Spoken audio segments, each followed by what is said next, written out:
All right, everybody, I'm ready to get started. Welcome back. Welcome to the end of week 8. Again, the last time we're going to meet before spring break. And also, just a reminder that we are not, of course, meeting that first Tuesday when we get back.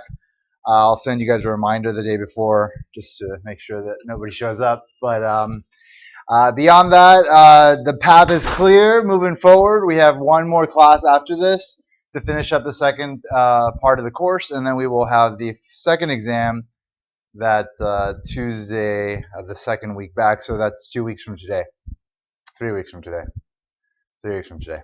All right. So you have plenty of time to prepare for this, and today I'll cover more of chapter 8, not necessarily finish it, but get close and then just kind of jump through the whole thing one more time that Thursday when we get back and finish it off. And everything should be clear as far as what you need to learn, as far as what I need to present to you by that point. So just make sure that you are going back, learning everything we've already covered, doing all the homeworks, making sure you can do all the problems. You've gone through the practice exams, you understand how to do everything there.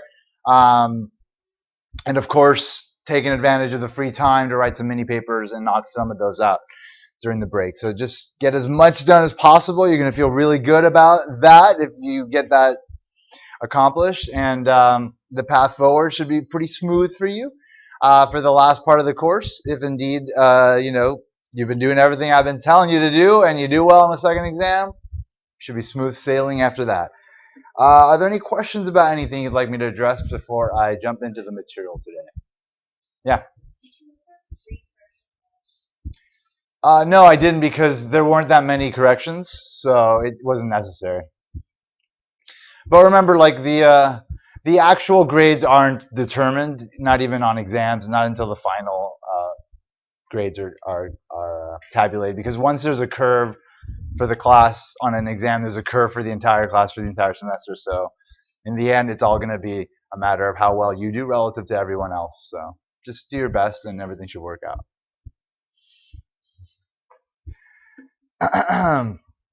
Other questions? All right. So we're talking about managing in. Right now, we're talking about perfectly competitive markets. So that was the first market setting that we're considering, where again the conditions are very specific, and it is the most competitive range of the potential market settings that a firm can operate in. With monopoly being the least competitive. So that's what we'll start talking about today. We'll start talking about monopoly after perfect competition, and then we'll just cut it off. We won't finish that today. So again, we've developed a framework in this second part of the course for understanding optimal decision making by firms in these various market contexts by first establishing the nature of production, which then gave us the insights we needed to figure out what kind of costs the firms need to consider in the short run and in the long run. And now that we have that, we are able to use that via marginal analysis, the marginal analysis approach, to study how managers can best thrive in perfectly competitive markets versus monopolies versus monopolistically competitive markets, which is the last one we'll cover in this chapter, and then finally in oligopolies, which is what we'll cover in the first part of the next of the last part of the course. So it's very connected. Of course, chapter 6 and 7 were slight departures, but 7 was more about laying the groundwork for understanding the various market settings we're going to be studying. And then chapter 6 was more about like practical issues, dealing with actually, procuring inputs at the cost minimizing level. And again, those chapters are really good for mini papers, but ultimately what's most important is that you really grasp chapter 5 so that you can really understand what's happening in chapter 8 and then understand what we're talking about moving forward. So chapters 8 and 5 obviously are going to have the meat in terms of like the theoretical stuff, the math, etc. There's a little bit of stuff in the other chapters as far as like being able to measure concentrations, being able to measure, the learner index, which tells us something about the markups that firms can charge, and some of the other stuff that we covered in those chapters. Slight calculations there, but not too complicated. But where like the math does get complicated is again chapter 5 and then chapter 8 and then moving forward. So make sure that you've got that stuff down. We did a brief review of calculus in chapter 5, so that should provide those that need a refresher, a basis of understanding if you have, maybe forgotten a bit about how to take derivatives, etc. I did review that for you, so it's all there. It's all laid out for you. So you have plenty of time now. If you feel like you are a little bit rusty on math in general, or just in the approaches that you need to use in this class, for you to like just really bone up on that stuff and just at least have it to a functional level, to the extent that you can do well in the exam and pass or whatever. I'm not expecting you to become mathematicians here. I'm just expecting you to be able to do the stuff that you are expected to be able to do at this level, given the fact that you have taken a prerequisite for this course, business calculus. Like, you're expected to know certain things. But again, I acknowledge that life is not perfect, and that, not everybody just kind of like takes classes, subsequent to each other. Like, there's sometimes gaps, and the understanding can drop. So again, I give you an opportunity to do well by reviewing some of the stuff that we do in the problems that we cover in this course. But if you're not spending time on your own actually practicing the stuff and getting it down, and in the end, like, you're dropping the ball. So you need to, again, I'm not talking to everybody in the room here, I'm talking to everybody in the class. So there's obviously a lot of people here that aren't here, or maybe never here, and so I'm trying to reach out to them and hope that they listen to me. But hey, it is what it is if they don't. Anyway, I'm sure the lot of you here will at least do well, and that makes me happy. So that's a good thing. All right. So as far as chapter 8 goes, again, we're not going to finish it today, so we will finish it that 2 weeks from today, and therefore the mini paper won't be due until like after the exam. So you'll have plenty of time to write this chapter's mini paper if you want to choose this chapter. But like I said, you can write 6 and 7 and the open chapter option during the break. Knock out the entire paper if you haven't even started it yet, and that will put you in a more comfortable position moving forward, as you deal with the torrential rains of assignments and exams that do tend to occur, in that second part of the course, the semester. So take advantage of the time. Do what you have to do to be comfortable moving forward, so that you can do well and you can again feel good about what you do here. All right. One last time, I'll ask if there's anything that popped up that you want to ask me about. All right, cool. Then let us quickly review the stuff we did last time with perfect competition. Again, perfectly competitive markets are the sort of the extreme benchmark case for how competitive a market can get. In those markets, there's many buyers and sellers, so nobody has any real leverage over the market. Buyers can't negotiate prices. Sellers can't charge higher prices. Like, everybody has to accept the prices being set in these markets. They are all price takers. Again, that means that there's just a really large amount of participants on both sides of the market, which again is what creates that situation. Each firm in the market produces the same thing, a very generic good. We call it a commodity generally. Buyers and sellers have perfect information. Everybody knows what everybody else is doing. Everybody knows that there's a lot of sellers. Everybody knows that there's a lot of buyers, and nobody can really hold prices hostage in any way. There's no transaction costs. Transaction costs are things we talked about in chapter 6. Nothing of that sort exists. These are very simple transactions that can occur, and thus they don't require greater cost beyond the price. And there's free entry and exit into the market, which is key because it's really easy for firms to enter and exit, which is what makes it competitive and allows the market to sort of result in a very competitive equilibrium, the most efficient equilibrium possible, in which consumer and producer surplus are at their maximum. All right, so in the perfectly competitive market, we have the downward sloping demand, upward sloping supply for the entire market. Basically, what we've been looking at in this course and what you looked at in the large part of your microeconomics course as just being the supply and demand model. That actually is a model of a perfectly competitive market, but we don't talk about it in that very specific way until we get to this part of the course, because now it's about figuring out how firms should make optimal decisions in those markets, and so therefore we need to consider their perspective on that market. And so the perspective of an individual firm on the market is that they face a horizontal demand curve at the price that's being set in the market. So they have a perfectly elastic demand curve.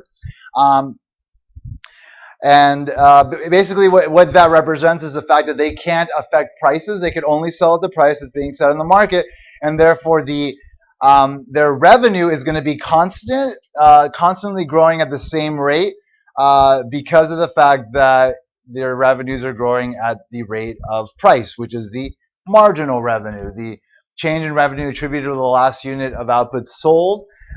So again, selling one more unit will get you the marginal revenue, the extra revenue you can gain from selling it. And in perfectly competitive markets, that is equal to the price. That is not going to be the case for monopoly. For monopoly, marginal revenue will be less than price, and we'll talk about that when we get there. And that's why it's important to emphasize it here, because it is going to be different for this setting versus other settings. That the price is equal to their marginal revenue, which is equal to their demand. So that is, those are defining characteristics of these firms in these markets. So that's, again, the competitive firm's demand. The demand curve for a competitive firm's product is a horizontal line at the market price. The price is a competitive firm's marginal revenue. And of course, revenue is equal to price times quantity. So if you take the derivative of revenue with respect to quantity, you'll get price, which is the marginal revenue. The derivative of any revenue relation is the marginal revenue. As far as how much output the firm should choose to maximize their profits, well, it's gonna be the amount of output that's gonna maximize the distance between their revenue and their costs, because that, of course, is what profit is. That's what this pie represents. It represents profit. So here's our cost function. There's our revenue. At the point where these two are furthest away from each other, that's the profit maximizing level of output, and that happens to happen at the point where the slope of the revenue curve is equal to the slope of the cost curve, which means that to set the profit maximizing level of output, the perfectly competitive firm sets their marginal revenue equal to their marginal cost, which is equal to price, and therefore they set marginal cost equal to price. So that's how they set their optimal output level. Another way to look at it is by considering the most relevant cost curves that we established in the cost chapter, in chapter 5, which are the average cost curves, which include average total cost, average fixed cost, and average variable cost, and of course marginal cost. And I've often talked about the reason why the curves look the way they do. If you don't really understand even at this point, go back, hear me out, read the book, whatever, figure it out. I've gone through it a bunch of times. I will, lightly talk about it every now and then, but I think I've talked about it enough now where it's like you should have it. Anyway, so here's marginal cost. There's average total cost, U-shaped. Marginal cost crosses it at its minimum. So marginal cost equals marginal revenue. Again, this is the demand that the firm faces, and which also equals price, which also equals marginal revenue at this point here, and thus that is the optimal point of production for the firm. Any point before that, marginal revenue exceeds marginal cost over the increasing range of marginal cost, of course, because over the decreasing range of marginal cost, the firm will have a point where marginal cost equals marginal revenue, but in that situation, the firm knows that they are going to benefit from increasing returns to scale, and therefore they should continue. So really, it's over the increasing range of marginal costs that reflects the fact that there are decreasing returns to scale, that the firm considers the distance between their marginal revenue and marginal cost as the main sort of catalyst for deciding how much to provide to maximize profit. So it is at the point where they are equal that is optimal, and beyond that point, marginal cost exceeds marginal revenue. So it doesn't make sense to go beyond that point. So to figure out profits at that level, the firm then has to figure out, well, what is my average total cost of producing at the optimal level? In this case, it's going to be average total cost of Q star. So the difference between the price, the marginal revenue, the price that's being charged, and the average cost of production is going to represent the profit for the firm for the one unit. Multiply that by the entire amount sold, and you're going to get this rectangle to represent that quantity geometrically, graphically, as their overall profits for the firm. So for this firm, in this very particular example, they are making economic profit. And as we talked about last time, for firms in perfectly competitive markets, if there are economic profits, then eventually that is going to draw other competitors into the market. That's going to increase supply, which will decrease the price, which will erode those profits. So in the long run, there will be no economic profits for perfectly competitive firms. And I'll talk a little bit more about that today. So again, the competitive output rule is to set price equal to marginal cost to maximize profits. And we got to that result mathematically as well here. Then we did a quick problem, and we just basically were able to reflect this information in what we did. The fact that they are price takers, and thus they have to charge the same price everybody else charges, and then to set their optimal amount of output, they set price equal to marginal cost. So you'd have to take the derivative of the cost function to get marginal cost, and then solve for the optimal quantity, and then we solve for the optimal profit as well. Make sure you understand how to solve for profit, what profit is, how you calculate it. All right, and then we jumped into the topic of minimizing operating losses in the short run. So in the short run, again, defined by the fact that there's at least one input into production that's fixed, the short run creates a restraint on firms. They cannot exit the markets in the short run because they might be locked into like a certain amount of capital, a lease on their building, a rental contract for their equipment, etc. And because of that, they might be at a point where in the short run they're actually making economic losses, but there's circumstances under which, even given that condition, that they should continue operating. So that's what we considered, and this insight will then get us to be able to establish the nature of the individual firm's supply curve. So that's why we consider this case here. So here's a very specific situation in which the average total cost is above the price that, corresponds to the point where profits are at their maximum because price is equal to marginal revenue. So here, marginal revenue equals marginal cost, so price equals marginal cost. That's the profit maximizing level of output.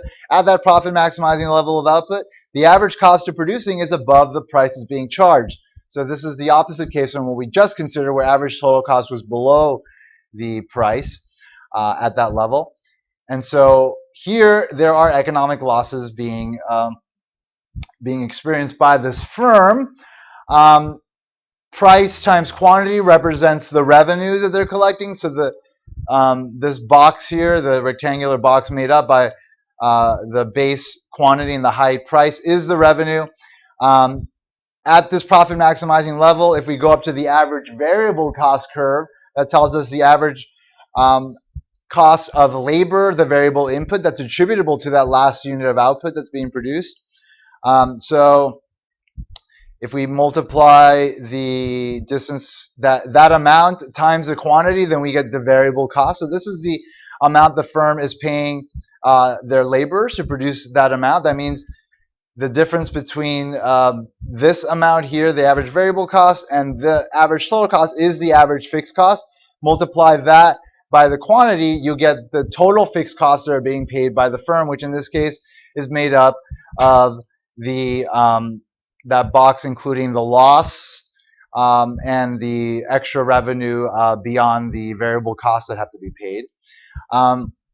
And so what this is basically telling us, because the average variable cost curve is below the price, but the average total cost is above the price, the firm is making a loss, but they are at least covering all of their variable costs, covering all their labor costs, and covering some of their fixed costs by operating. So their losses are minimized by the fact that they continue operating even though they are operating at a loss, whereas if they were to shut down, then they would have to incur this entire loss versus just this one amount here.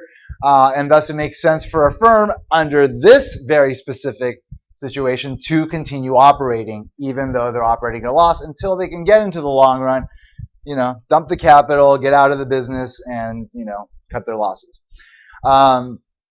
So this is a very specific situation, and it's, again, necessary to understand in order to then be able to talk about what is, therefore, given this situation, given this ultimate sort of rule for the firm of when they should operate, even at a loss, then that tells us like what their overall sort of approach to supply is going to be as a result of this logic, which we'll talk about in a second. This is the other case where the average total cost is above the price, and so you're experiencing economic losses at that level of output that maximizes profits, where price equals marginal cost. Again, that's Q star corresponding to that level. At that level, average total cost is above price, which means there's a loss. And in this case, the average variable cost curve is also above the price, and therefore the variable cost, again, the average variable cost of producing the optimal amount times the amount being produced, those variable costs are greater than the revenues being collected in the market. And so in that case, the firm, if they continue operating, are going to have to cover some of those variable costs, some of the wages to their employees out of pocket, which means that if they were to shut down, they'd only have to pay their fixed costs, which again is the difference between the average total cost and average variable cost times the quantity at that optimal output level, which is less than if they had to continue operating and pay some of those extra wages, which is represented by the solid blue box here. So if they continue to produce, they have to pay for this entire amount in losses. But if they shut down, then their losses will be minimized to just the fixed cost, which is less. And therefore, under that situation, they should shut down in the short run if they're experiencing losses to minimize their losses. So that was the short run output decision under perfect competition. To maximize short run profits, a perfectly competitive firm should produce in the range of increasing marginal cost, where price equals marginal cost, provided that price is greater than or equal to the average variable cost. And if price is less than average variable cost, the firm should shut down its plant to minimize its losses. All right, so that's what we covered up until last time. Now let's do a demonstration problem to solidify the logic underlying this. Suppose the cost function for a firm is given by this cost function here. What does Q squared represent? It's our variable cost. What is 100? It's our fixed cost. What is our average variable cost equation? Right, so what would it look like in this case? Just the equation, just in very general terms. Right, which is equal to Q. Right, so that's our average variable cost, right? All right, so if the firm sells output in a perfectly competitive market and other firms in the industry sell output at a price of $10, the question is, what level of output should the firm produce to maximize profits or to minimize losses? So we have to check to see if they are in a situation where they should shut down. So again, we have to check if the average variable cost is below or greater than the price. So again, they set their output level at the point where price equals marginal cost to maximize their profits. Marginal cost is the derivative of our cost function, right? So it is equal to 2Q there. Our price is equal to 10 bucks. So very easily we can just solve for the optimal quantity there to be 5 units. So the optimal amount that the firm will produce is 5 units to maximize its profits, given its cost structures and what it faces in terms of price in the market. What will be the level of profit or losses if the firm makes the optimal decision? All right, so we have to check to see if the price is greater than the average variable cost of producing. Average variable cost is equal to Q squared divided by Q, as we mentioned already. So that's our variable cost divided by the quantity. That's going to give us our average variable cost. Our average variable cost in this case is going to equal, of course, $5. So should the firm continue operating?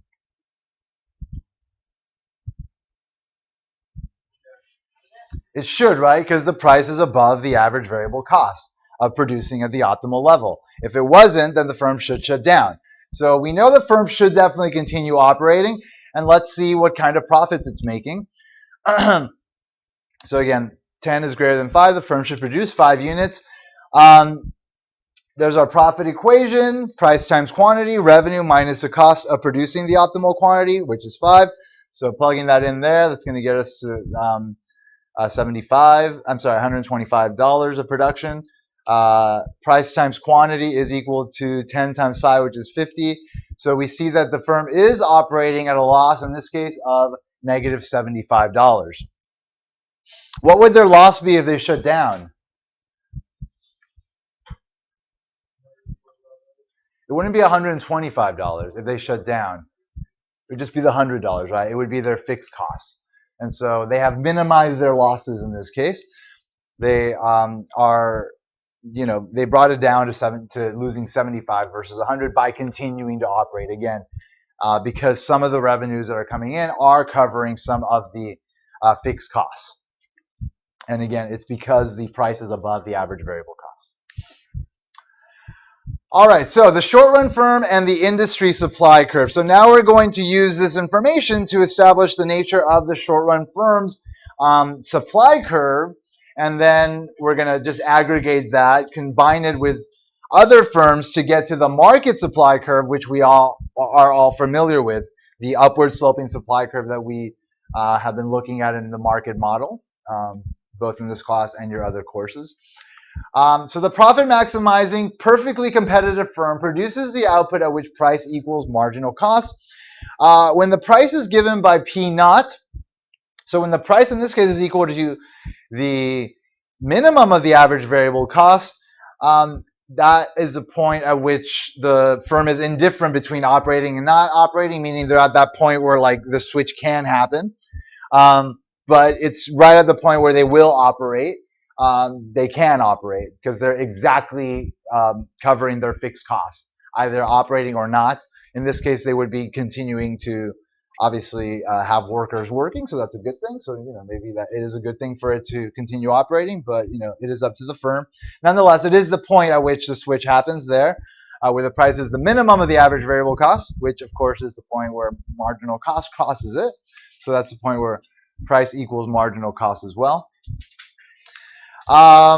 If price was P1, they would be producing Q1 units of output, because again, that would represent a point where price equals marginal cost, and the price is above the average variable cost curve, so they would operate under that condition, and they would operate under any situation where, again, the price is greater than the minimum of the average variable cost along their marginal cost curve. So when the price falls below the average variable cost curve, the firm produces 0 units because it does not cover the variable cost of production. So to ensure the firm will produce a positive level of output, the price must be above the average variable cost curve, as I've mentioned. Therefore, the individual firm's supply curve can now be revealed to be the marginal cost curve above the minimum of the average variable cost. So that portion of the marginal cost curve represents the firm's short-run supply curve. The short-run supply curve for a perfectly competitive firm is its marginal cost curve above the minimum point on the average variable cost curve. So that's why this and a lot of other examples will highlight why it was important for you to really understand the relationship between all these curves and why they move the way they do, because there's going to be specific points on those curves that are going to be very relevant to the optimal decision making of firm. In this case, the point at which price equals the minimum of the average variable cost curve, which occurs at the point where marginal cost crosses it. So it's the point where price equals marginal cost equals average variable cost. That's the shutdown price. That's what it's called. It's called the shutdown price.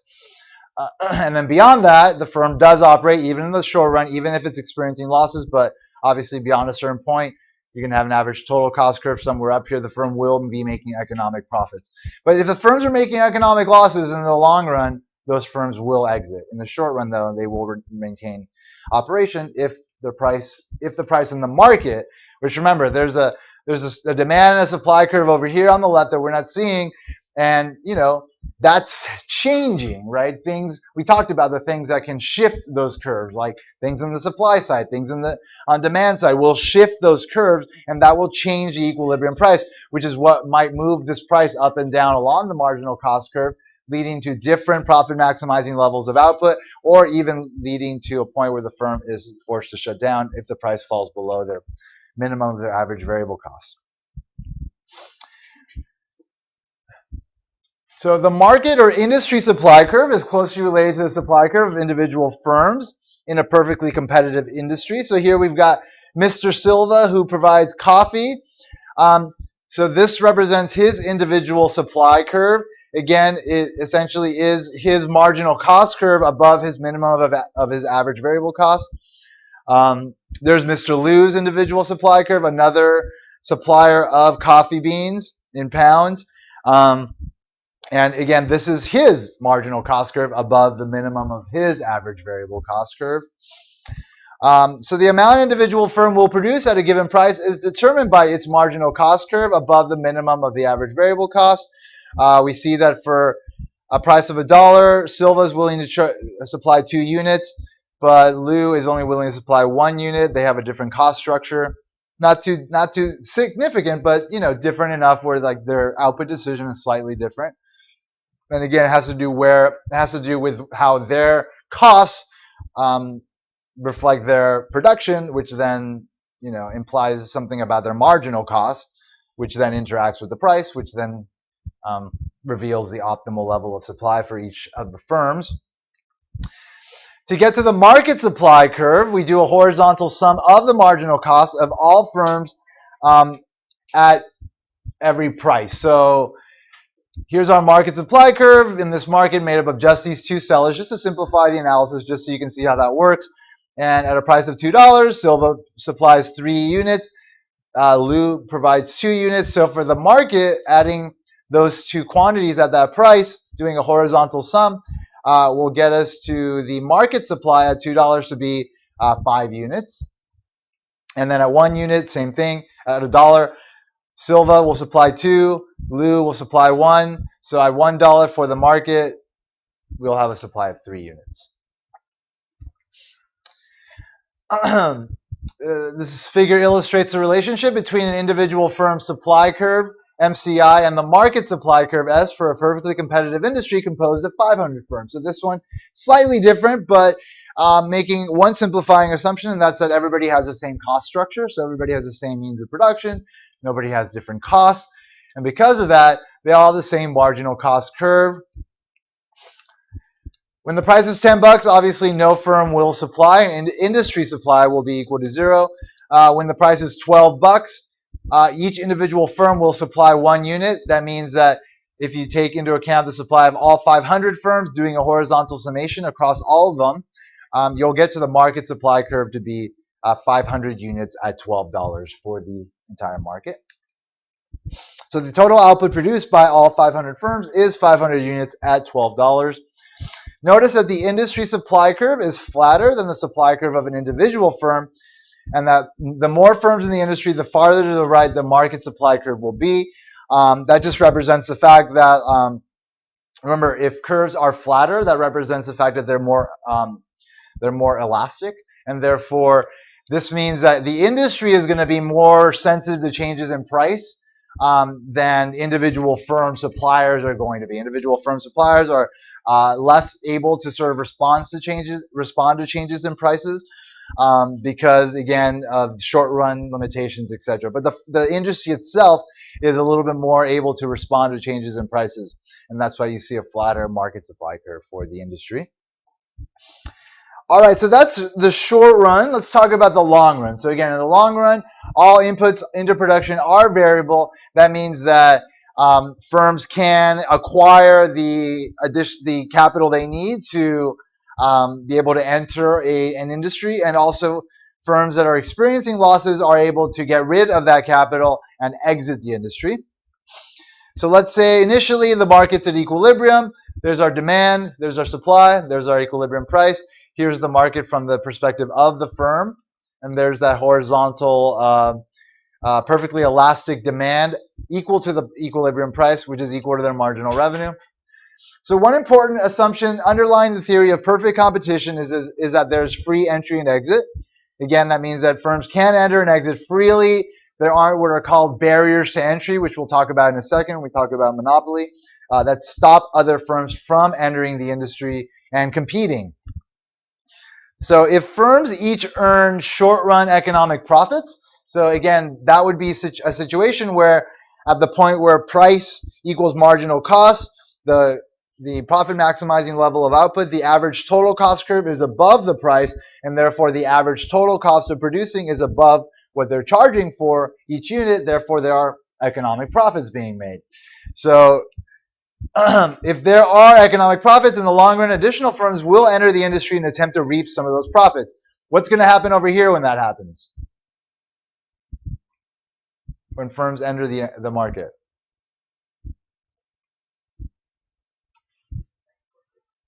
Supply will move to the right, which means supply will increase. We'll have an increase in supply. Remember, that's different from saying an increase in quantity. Supply was just a movement along the curve. So supply will increase. What's going to happen to equilibrium price? Equilibrium price? It's going to go down, right? Equilibrium price will decrease, which means that the demand curve for the firm will decrease as well. As more firms enter the industry supply curve shifts to the right, which lowers the equilibrium market price, which will then lower the demand curve for the individual firm's product, which will in turn lower its profits, right? So if, again, the average total cost is below the price, that means there's economic profits that will draw firms in, and they will come into the point where the price will then get as close as possible, or ultimately tangent, just touching the minimum of the average total cost curve, which means there will be zero economic profits. But when there are zero economic profits, remember, we're talking about economic profits, which means we're taking into consideration implicit costs as well. So the opportunity costs of the funds they're using to produce are at least being covered when there are zero economic profits being made. So if firms in a competitive industry sustain short-run losses, though, and in the opposite case, in the long run, they will exit the industry since they are not covering their opportunity cost. So that opportunity cost is not being covered by firms that are making losses that maybe either continue operating or not, depending on whether the price is above or below the average variable cost of production. But nonetheless, they are both, in both cases, they are experiencing losses. So as firms exit the industry, then under that situation, supply will shift to the left. That will increase the price in the market. So that will at least bring the price up to the point where some firms are making zero economic profit. So as other firms exit, the firms that remain that might be making losses will then be boosted by the higher price, which will then result in them again making zero economic profits versus making losses. So this in turn shifts up the demand curve for the individual firm's product, which increases the profits of the firms remaining in the industry. So the process just described continues until all firms earn zero economic profit. So it continues until the point where all firms remaining in the industry in the long run are making zero economic profits, meaning that the price is equal to marginal cost and it is also equal to the average cost of producing. And we say average cost here because in the long run there are no fixed costs, so the costs are just costs, and there's only variable costs that are taken into consideration. So in the long run, the firm operates their optimal point of production is going to be at the point where price equals marginal cost equals the minimum of the average cost curve. So at the price of PE, each firm receives just enough to cover the average cost of production, and economic profits are zero. Again, if economic profits were positive, entry would occur and the market price would fall until the demand curve for an individual firm's product was just tangent to the average cost curve. If economic profits were negative, exit would occur, increasing the market price until the firm's demand curve was tangent to the average cost curve. So again, either case will lead to this outcome in the long run. But like any long run situation in economics, it's like the theoretical sort of point where the industry is always heading. So we don't ever actually get to the long run, but it's always heading towards the long run. And so this is where it's always going. Again, there's all sorts of distortions in the world that don't allow firms to adjust as properly and quickly as they normally would. Plus, there's all sorts of forces acting on markets, shifting supply and demand all the time, which will always keep the industry in flux and sort of having to react to the conditions of the market. But the understanding should always be that this is where it's heading. So there should be an awareness of managers of firms in these markets to understand that if there are losses, they should exit, whatever, but the decision should be based on whether average variable cost is below or above the average, below or above the price. And also, if there are profits, they should be aware of the fact that those profits will erode over time. And so that's just the nature of these kind of industries. So getting us to the long-run competitive equilibrium principle. In the long run, the perfectly competitive firms produce a level of output such that price equals marginal cost and price equals the minimum of the average cost curve. So this is going to be an important condition as well. We'll talk a little bit more about that in a second, and why and how it distinguishes this equilibrium from others. So remember, this is the most efficient market outcome you can get, the perfectly competitive market. That means that producer and consumer surplus are at their maximum. There's no deadweight loss. There are no mutually beneficial transactions that are not occurring. Here's one more example. Here's the demand, here's the supply, there's the equilibrium price. That's the demand curve for the firm. Here's their marginal cost curve, the yellow marginal cost curve. They meet at that point there, which establishes their optimal level of output. At that optimal level of output, the average total cost is higher than the price, which means there's economic losses. But the average variable cost is below it, so the firm will continue to operate and minimize their losses by doing so in the short run. If a lot of firms in the industry are experiencing these losses in the long run, supply will shift. So that's going to happen. Supply shifts. That brings the equilibrium price up to the minimum of the average total cost. Before there was that distance. Now it is brought up to the minimum of the average total cost, again, where there are zero economic profits. And so that is a point where, in the long run, the firm and all firms that remain in the industry will break even, and therefore the minimum of the average total cost curve, that price is known as the break-even price. So again, that price is known as the break-even price, whereas the minimum of the average variable cost curve is known as the shutdown price. All right, so these long-run properties of perfectly competitive markets have two important welfare implications. When we're talking about welfare, we're talking about how well the market is operating for all the participants, which can be measured in terms of consumer and producer surplus. So first, note that the market price is equal to the marginal cost of production. So the market price itself reflects the value to society of an additional unit of output. Market forces have established that equilibrium. That means that there's a consensus in markets about how much everyone values the units being sold. The marginal cost of production reflects the cost to society of producing another unit of output. So in these markets, the value to society of an additional unit is exactly equal to the cost to society of producing those additional units. To see why this is important from a social perspective, that price equal marginal cost, suppose that price exceeded marginal cost in equilibrium, which is the case for all firms that don't operate in perfectly competitive markets. All those firms are able to charge a markup. We talked about the Lerner index being the difference between the price and marginal cost above the price. In perfectly competitive industries, price equals marginal cost, so the Lerner index is equal to 0. We derive the markup, the factor of proportionality that the price, that marginal cost is multiplied by to get to the price, how much firms are able to inflate their prices. That's 1 over 1 minus the Lerner index. So if you have 1 over 1 minus 0, then you have 1 over 1, which equals 1, which means that price equals marginal cost. But we saw that a lot of the industries that do operate tend to have a markup, and that means that their price is above their marginal cost. So when the price is above their marginal cost, you're going to have a Lerner index is going to be a little bit higher.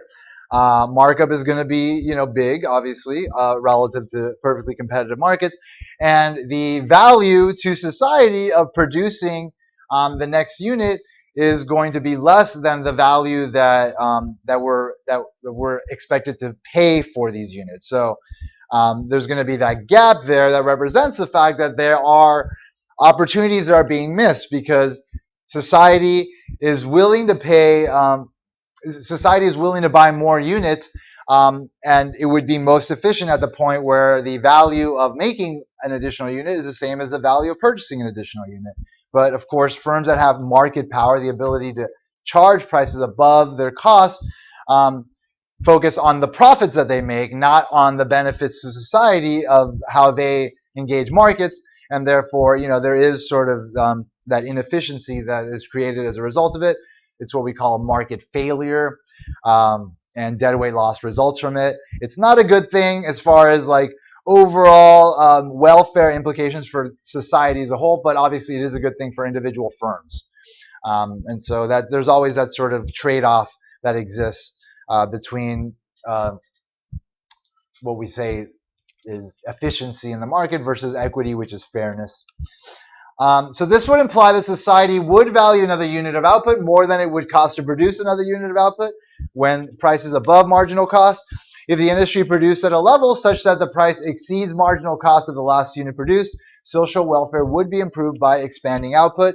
So again, any industry where there is a markup, we could actually improve social welfare overall by increasing output and lowering prices.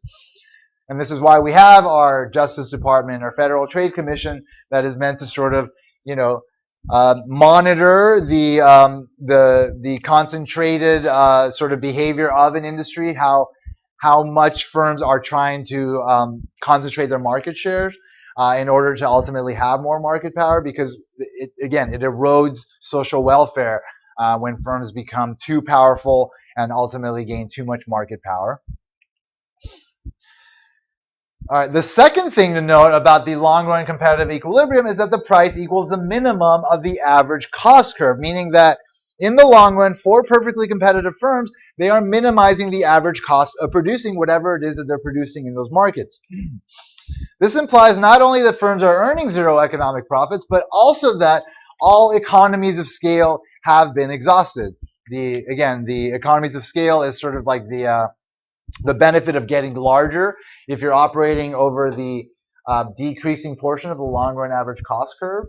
And so for perfectly competitive firms, they have supplied enough output in that market to minimize that cost. That means, again, the industry is doing the best it possibly can to lower costs and to provide as much as possible to the consumers. In this case, there's no way to produce output at a lower average cost of production. We'll see that that's not the case for other industries that have market power, because in order to boost their profits, again, they limit their output. That means they wind up generally operating optimally for them at a point where their average cost of production are not minimized in the long run. The fact that they don't have as much competition and they are what are called barriers to entry stop other firms from entering markets, which then stops the market from having to kind of get to that long run equilibrium where the price is at the point where it's minimized the cost of production as well. So then you have what's called this excess capacity, this excess ability to lower prices, lower the cost of production in those industries, again, resulting from market failure, resulting from the fact that firms are too big and they have a lot of ability to charge prices above their marginal costs.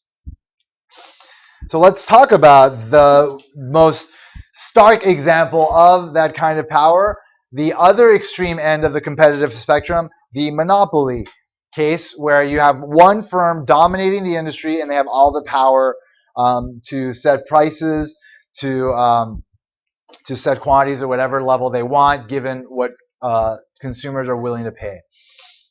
And then once we have this opposite end of the spectrum set up, we can consider the in-between cases. Again, the last one we'll consider in this chapter is sort of the hybrid between monopoly and competition, which is monopolistic competition.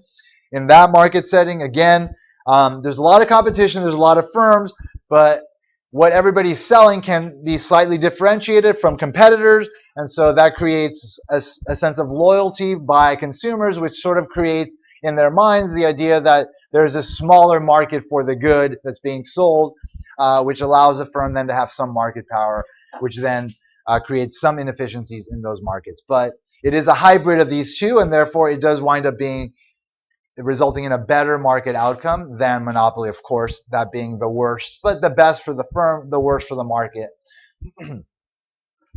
So monopoly refers to a situation where a single firm serves an entire market for a good for which there's no close substitute. So that's the sort of the flip side of the coin with respect to substitutability of the items available in these markets from the perfectly competitive case where there's where all the goods being sold are considered perfect substitutes by consumers, meaning that whatever you're selling is what your competitor's selling. It's exactly the same, and there's no difference between them. And so a consumer will easily substitute away from your good to your competitor if prices are raised. Opposite case with monopoly. There's no close substitute, so consumers don't have other options beyond what you're supplying. You're the only supplier of the good. Therefore, there's no close substitutes.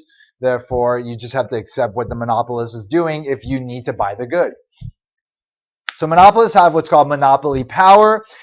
In determining whether a market is characterized by monopoly, it's important to specify the relevant market for the product. We talked about how defining the industry can either narrow the amount of firms that exist within it in one way versus another. You can define it very broadly, or you can define it very specifically in terms of like the good that's being sold, and that will either that could change the definition of whether or not there's a monopoly or not. So you could talk about like a soda being part of like the drink industry that includes all types of drinks, or it could be just like the cola industry or whatever, and it's just competing against other colas. If you do that, then the market's going to be more concentrated than if you say its share is a portion of all sales within all the drinks of all types. So how you define the market is going to have a lot of bearing on whether or not we can say there's a monopoly or not. Some utilities, such as electric or water companies, are local utilities, whereas are local monopolies because they might serve an area solely. But if you look across, along like a broader geographic area, then there will be more competition. That given the fact that there will be other utilities serving other areas, but in a way, like if you define the market as being specific to a broader geographic area, then that will diminish the perspective on whether or not these utilities have a local monopoly or not. When one thinks of a monopoly, one usually envisions a very large firm. Need not be the case. It could just be a gas station in the middle of a highway or within a 50-mile radius in which there's no other gas station. So that one gas station, even though it's a small gas station, probably making your average amount of revenue from a gas station, it does have monopoly power in that area because there's no other close substitutes for it. So the relevant consideration is whether there are other firms selling close substitutes for the good in a given market. With only one producer in the market demand curve is the demand curve for the monopolist product. So again, in the perfectly competitive case, you had the market demand curve, downward sloping demand. It interacted with the upward sloping supply, set up that equilibrium price. From the perspective of the individual firm, demand was that flat, perfectly elastic demand curve. For monopolists, they're the only firm in the market. They are the market. Therefore, the demand in the market is theirs. So they face a downward sloping demand curve. So that's what they need to take into consideration when they're, kind of comparing the benefits of selling their revenues to their costs. So we will be interacting the downward sloping demand curve with their cost curves to figure out their optimal points of production. Since all consumers in the market demand the good from the monopolist, the market demand curve (DM) is the same as the demand for the firms, as the demand for the firm. So DF equals DM. In the absence of legal restrictions, the monopolist is free to charge any price for the product. Again, the government can play a role in these markets. They can come in and say, no, you must lower your prices. But in absence of those type of policies, which can be complicated and definitely politically driven, then the firm can do whatever they want in the market. But that does not mean the firm can sell as much as it wants at any given price. Given the price set by the monopolist, consumers decide how much to purchase, right? So they are restrained by what people are willing to buy at any given price, the demand curve. If the monopolist sets a relatively low price, let's say P1, then they're going to get a relatively high amount of demand, Q1. If the monopolist sets a higher price, let's say P0, then obviously people are going to be less inclined to buy. All these folks over here with a lower reservation price, the amount they're willing to pay for the good than what is being charged will be priced out of the market. They won't buy, so the quantity demanded will decrease if the prices increase. In summary, the monopolist is restricted by consumers to choose only those price quantity combinations along the market demand curve. The monopolist can choose a price or quantity, but they cannot choose both. The monopolist can sell higher quantities only by lowering price. If the price is too high, consumers may choose to buy nothing at all. All right, let's talk about the sources of monopoly power. There's 4 primary sources of monopoly power. One or more of these sources create a barrier to entry, an inability of other firms to enter the market to compete against monopolists, and that prevents other firms. And I already said that. All right. Anyway, the first source is economies of scale, decreasing average total cost in the long run. That makes firms want to get bigger because they can lower the cost of producing if they get bigger. But that means that other firms have to be big too in order to compete against those firms. If the economies of scale are big enough, then that will stop firms from entering altogether. That will be a barrier to entry. So the first source is technological in nature because, again, cost curves reflect the nature of production. And so a firm that's experiencing increasing returns to scale, which means that they are experiencing decreasing average total cost in the long run. That means one way that we could attribute that sort of characteristic is the investment of huge fixed costs, like a huge amount of fixed costs. So therefore, that spreading effect of the average fixed cost is dominant over a huge range of output for the firm. And therefore, as they get bigger and bigger, that allows them to lower their average cost of production, at least to the extent necessary within a particular market. So again, economies of scale exist whenever long-run average costs decline as output increases. But of course, firms can get into that range of increasing average total cost in the long run, in which case they have diseconomies of scale. So firms can get too big and then wind up in that range, which will then stop them from getting that big. For many technologies, there's a range over which economies of scale exist and a range over which diseconomies of scale exist. We talked about this at the end of chapter 5 when we looked at the long-run average cost curve. So here's a brief example. A gas station may be a monopolist in a small town located several hundred miles from another gas station, whereas a gas station situated in a large city is unlikely to be a monopolist. So let's say that the demand here is reflective of a small town's demand, and this is the average total cost of producing for a firm. Here's the point where the price equals the average total cost. That's the optimal point for society. The monopolists might choose to operate there in order to maximize their profits. At that point, the price is above their average total cost, which means that there's profits. So that would be the monopolist output.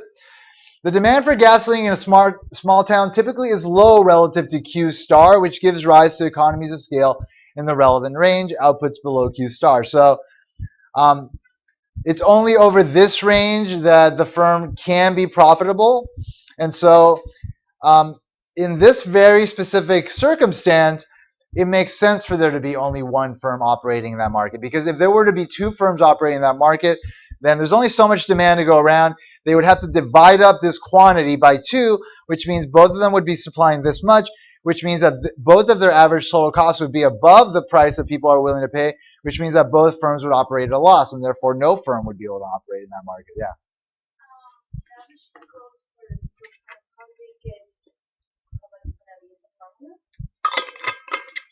How much they chose to supply there? We're not there yet. Yeah. We'll talk about that actually when we get back, but it's about setting marginal revenue equal to marginal cost. But we haven't talked about marginal revenue yet, which is going to be less than the demand curve. So we'll talk about that in a second. But what's important to note here is that this is a situation in which it makes sense for there to be only one firm operating. And so when you have that, it's called a natural monopoly situation. Because again, like if two firms operate, they'll be making losses. It doesn't make sense for them to operate. So in this case, like the government would be okay with there to be only one firm operating. This is obviously a small market with gas, but it does extend to the more complicated market settings. And in those situations, you'll see that there will be regulations to kind of rein in the monopolist's ability to charge the prices they want to charge, because again, it makes sense for there to be only one firm, but for there to be only one firm means that they'll have a lot of market power, and therefore they could abuse that, and we lose efficiency as a result of it. So going back to this example, in large cities, the demand for gasoline is large relative to Q star, which makes it possible for several gas stations to coexist in the market. So in the market, obviously in a bigger city, the demand curve would be further to the right, so it would be profitable for a lot of firms to operate. Anyway, so economies of scale can be a barrier to entry. Economies of scope is another one. We talked about that at the end of chapter 5 as well. Recall that economies of scope exist whenever the total cost of producing two products within the same firm is lower than when the products are produced by separate firms. So it's cheaper to produce both outputs together. Pharmaceutical companies often enjoy economies of scope in developing their new drugs.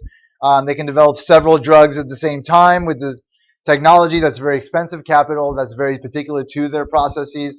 So again, they do experience quite a bit of economies of scope. Breakthroughs in developing a product that cures one disease may reduce the cost of developing additional products that cure other illnesses. Economies of scope tend to encourage larger firms. Obviously, makes sense to produce things together rather than separately, so firms will be larger in order to do that.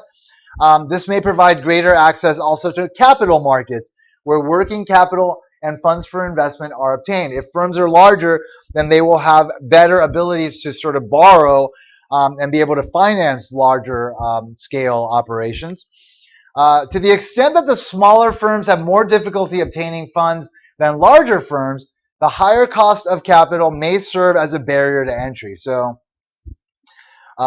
just the fact that these firms are able to have more collateral available to get more funding in order to become bigger creates a barrier to entry. For other firms that want to compete against them will need to be able to do the same thing. So in extreme cases, economies of scope can lead to monopoly power. Cost complementarity, another thing we talked about at the end of chapter 5, can also be a barrier to entry. Cost complementarities exist in a multi-product cost function where the marginal cost of producing one output is reduced when the output of another is increased. We talked about the very simple example of the donut and the donut holes. The extra cost of producing donut holes decreases when donuts are produced with donut holes because you just take the stuff, the dough out of the donut and make a donut hole. It's really simple and really cheap. Multi-product firms that enjoy cost complementarities tend to have a cost advantage as well. In the presence of cost complementarities, firms must produce several products to be able to compete against the firms with lower marginal costs. So obviously, lower marginal costs means that they will be able to supply more, and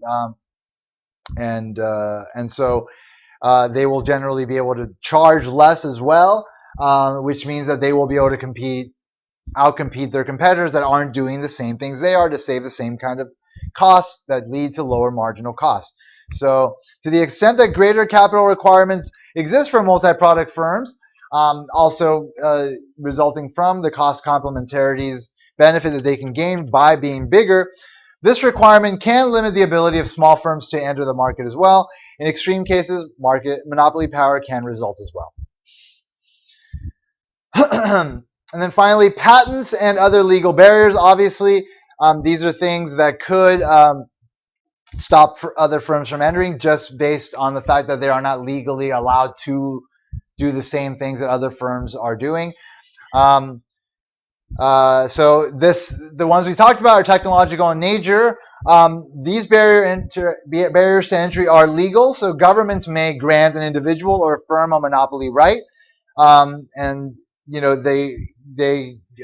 if the government provides like an exclusive contract to a firm, then obviously that means that other firms cannot produce, and therefore that one firm that was chosen is given monopoly power. So that's one way it could happen. The government simply grants the monopoly power. So a city may prevent other utility companies from competing against the local utility company. Of course, patent systems and copyrights are other ways that give inventors or innovators of ideas the exclusive rights to sell the products for a given period of time. Inventions take many years and considerable sums of money to develop, and so it does make sense to give these firms exclusive rights to these things. But also, by doing so, you are giving them monopoly power, which means that you are creating inefficiencies in markets. So there's a trade-off there. So therefore, that license shouldn't be permanent. It should be temporary. And that's why eventually all these intellectual property rights eventually expire.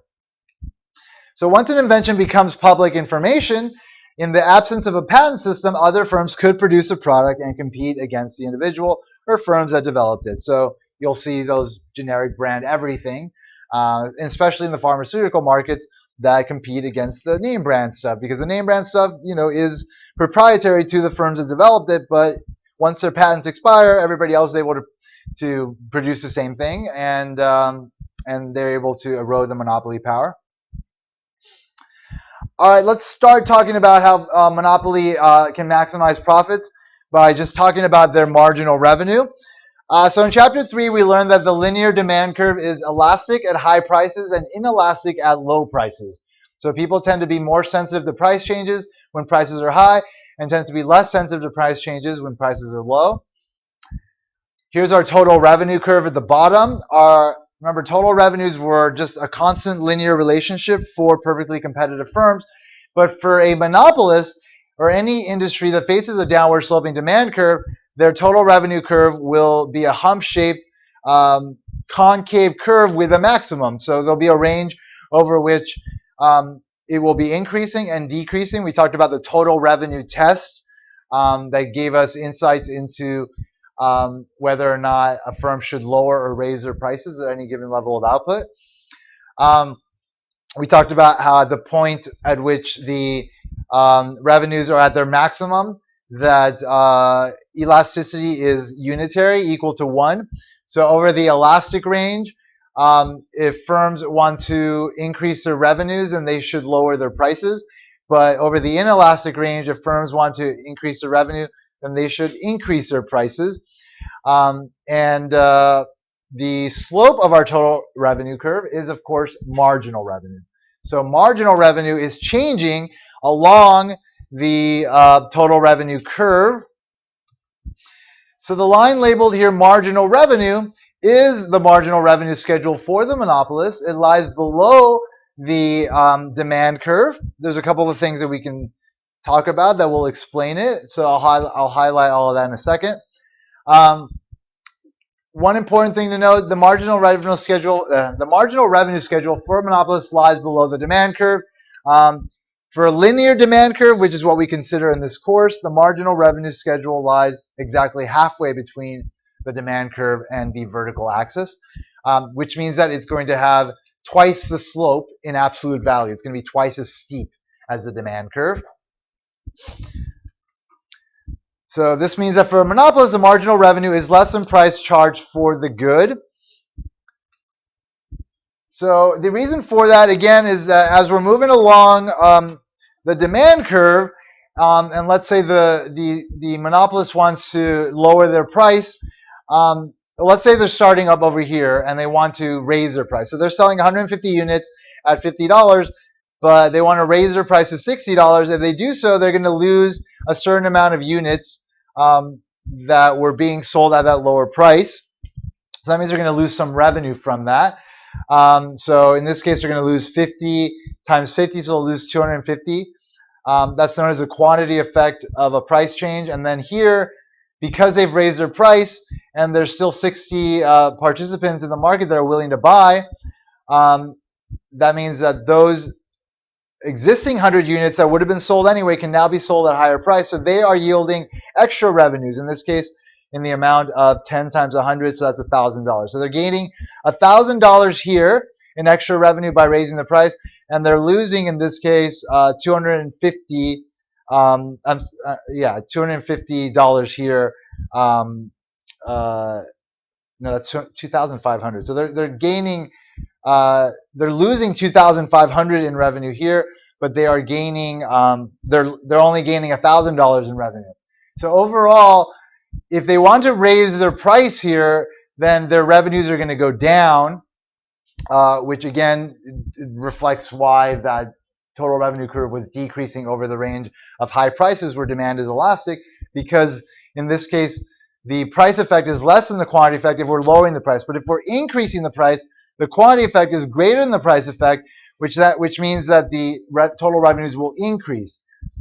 But as the firm is increasing the amount of output, they're gaining extra revenue from selling additional units, but they are losing revenue from having to lower the price on existing units, and therefore their marginal revenue, the extra revenue gained by selling additional units, will be less than the price they're going to charge.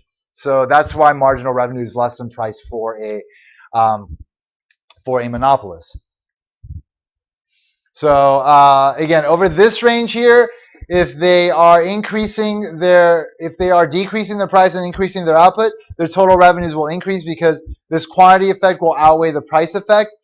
And over this range here, where demand is inelastic, then if they want to increase their output, then the quantity effect is going to be less than the price effect, so they'll lose revenues, and therefore their total revenue curve will be decreasing. But what's most important to understand about these things is that it's not like a perfectly competitive firm that's just kind of moving along this line that basically establishes that each additional unit will be yielding the same amount of revenue, because again, they are price takers. As they change their amount of output, like they're not affecting the price, and so they're not getting a price effect by changing the quantity of output. They're only getting a quantity effect, which is going to be their revenue. So their marginal revenue will be equal to the extra price they charge, because again, there's no erosion of revenues at all by having to lower prices on existing goods. But that is not the case for a monopolist, and therefore their marginal revenue is going to be below their price. All right, so there you go. That's the first component of what we need to understand how monopolists maximize their profits. We'll finish up this section and monopolistic competition in 2 weeks, and then we'll have our first exam. So work really hard, have a really good spring break. Do take some time to enjoy yourselves, but also please take full advantage of this time. I want to see really strong performances on the second exam and a lot of smiling faces to the end. I'll see you guys in a couple of weeks.